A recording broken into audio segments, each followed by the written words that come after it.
পলাতক দল তাদেরকে কেন নির্বাচন অংশগ্রহণ করবে?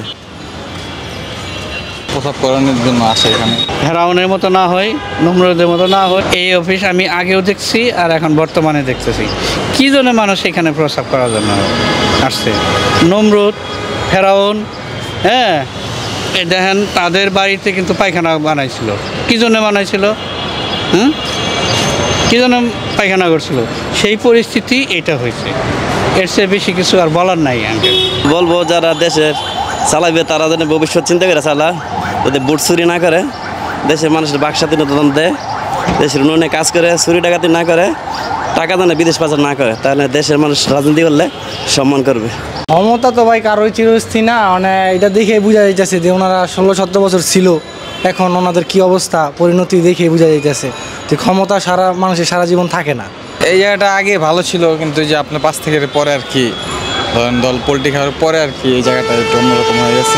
টোকাই আছে, ওই যে ধরেন মেনিখোর ওরা আর কি উপরে বসবাস করে, ওদের স্থান আর কি। এটা অনেক মানুষ এখানে প্রসাব করানোর জন্য আসে এখানে। এগুলি ক্ষমতা আসলে চিরস্থায়ী না, আজ আছে কাল আরেকজনের। এগুলি ক্ষণিক, তো এগুলি বাহাদুরি করা উচিত না। তাদের এগুলি দেখে শিক্ষা হওয়া উচিত যে আমরাও যেন এরকম না হই, হ্যাঁ, ফেরাউনের মতো না হয়, নমরুদের মতো না হয়। আমি মনে করি দেশ এখন ভালো চলতেছে। 65 টাকার আটা 36 টাকা, 60 টাকার ডিম 40 টাকা, এরকম 150 টাকার পেঁয়াজ 50 টাকা। এর চেয়ে ভালো আমরা ভালো খেলতে পারলে, ভালো চলতে পারলে ভালো। আমি মনে করি দেশের মানুষ ভালো আছে, অনেক ভালো চলতেছে।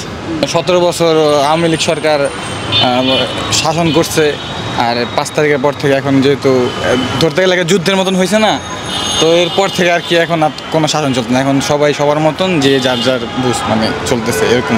পলাতক দল তাদেরকে কেন নির্বাচন অংশগ্রহণ করবে? তারা পরাজিত শক্তি বর্তমানে, বিপ্লব হয়েছে এদেশও, তাদের এই দেশে ওদের রাজনীতি করার কোনো অধিকার নেই।